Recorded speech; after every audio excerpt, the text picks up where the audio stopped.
It was the best of years, with some standout releases that delivered incredible stories and gameplay. And the worst of years, filled with titles that wouldn't even warrant picking up out of pity during a Steam sale. However, 2025 also had its share of disappointments, games with incredible potential that fell horrendously short, either due to issues with execution, technical issues, etc. Granted, support is still ongoing for many of these titles, and they could improve significantly in the coming months and/or years, but as of now, however, they are still underwhelming. Without further ado, here are our 16 picks for the most disappointing games of the year. Bounty Star. A combination of bounty hunting with mechs and farming on the side in a lawless frontier where redemption is only really the start? Sign me up. But in the case of Bounty Star, its reach severely exceeds its grasp. Repetitive combat and objectives, surface-level base building, iffy storytelling, it just didn't come together as I'd hoped, which is a shame because for all her faults, Clementine deserved better. Battlefield RedSec. Between desync issues and the lack of solo play, EA's free-to-play Battlefield Royale didn't launch in the best circumstances. The fact that it arrived alongside the core monetization for Battlefield 6 and required playing to complete Battle Pass challenges rubbed people the wrong way, as did the fact that it included naval combat, which is missing in the base game. RedSec still has room to grow and offer a fun experience, but for now, it's got a long way to go. Demon Ex Machina Titanic Scion. I had my doubts about Titanic Scion when it was revealed that the arsenals were now power armor instead of mechs, which could now ride on horses and whatnot. That was the least of the game's problems, however, as the open world approach gave way to some truly bland-looking environments. As nice as the customization and weapon variety could be, the amount of frustration from actual combat just undercut everything else. Destiny 2: The Edge of Fate. How do you follow up the climactic finale to a 10-year-long Light and Darkness saga? Well, in Bungie's case, you start a brand new story, one focused on another intriguing subject in the Nine. Unfortunately, it also sought to anger players by ripping out whole systems, increasing the grind tenfold, recycling old content, and introducing gameplay mechanics that no one wanted, like Matter Spark. Destiny 2 has since experienced the lowest player numbers since the Curse of Osiris days, and as much as I like lightsabers, it doesn't look like Renegades will completely right the ship. Tron Catalyst. Bethel Games' title can be hit or miss, but at least there's this style, this panache that sticks out. Not Tron Catalyst though. The lackluster visuals make exploration dull, and the story, which attempted a time-traveling spin, often fell flat when it didn't feel mundane. Then again, we did get Tron Ares this year, so things can indeed be worse for the franchise. Rensport. Who says Taeon of RoboCop Rogue City fame can't make a racing game? Most people who bought Rensport on Steam, apparently. While it had several problems throughout early access, you would think these would be addressed when it was time for 1.0. But you'd be wrong. Underwhelming physics, optimization issues, livery microtransactions, and terrible multiplayer are just some of its shortcomings. All in all, a lackluster outcome. Hyrule Warriors: Age of Imprisonment. A canon entry in the Hyrule Warrior series. We did it. It's just a shame that the story as a whole feels completely perfunctory. Even if you can look past that, Age of Imprisonment doesn't really do all that much interesting with its missions.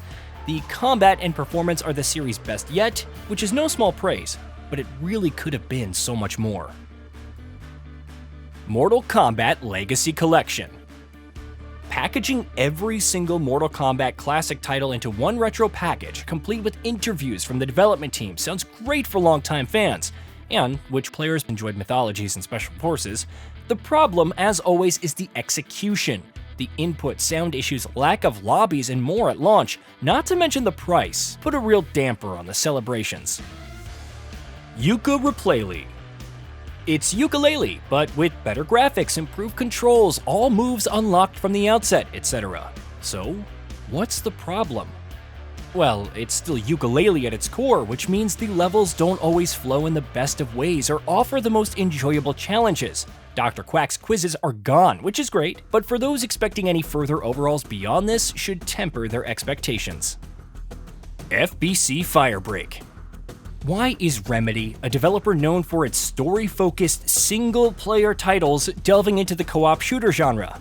Good question, but it did anyway, and the results were mixed to say the least. While the developer included numerous improvements and even completely overhauled core systems, it wasn't enough to proclaim Firebreak as anything less than a disappointment with an uncertain long-term future. The Precinct. If you can get around the cheesy writing and characters, The Precinct may scratch that itch for old-school GTA with its overhead perspective. Its design choices fumble more often than not, though. Whether it's in the chases, how terrible the allied AI can be, or the lackluster aiming.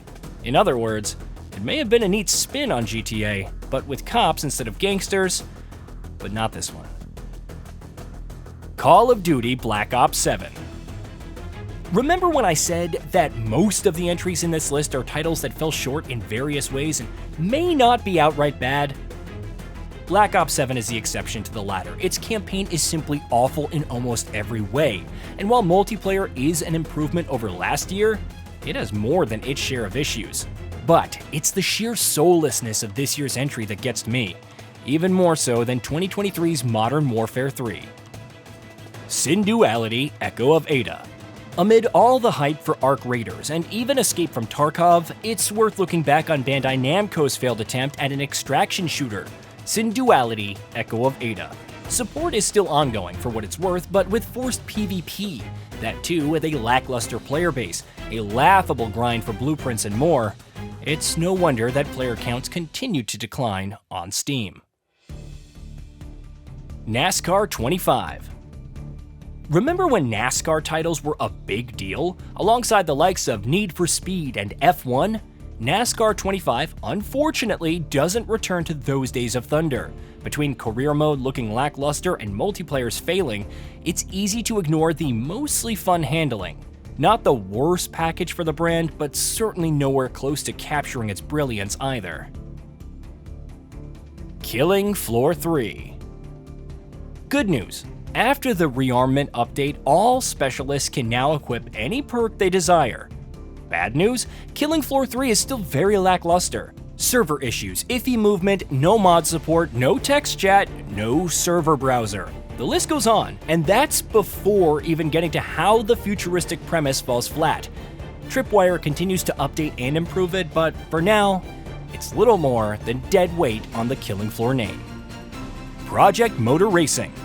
Launching to mostly negative reviews on Steam, this new racing sim from the former Slightly Mad, the studio developers, have landed woefully far from its tagline of the best, nothing less. Pop-up, terrible AI, poor vehicle handling, optimization issues, and numerous bugs abound. It would have been annoying in early access, but as a full-priced release?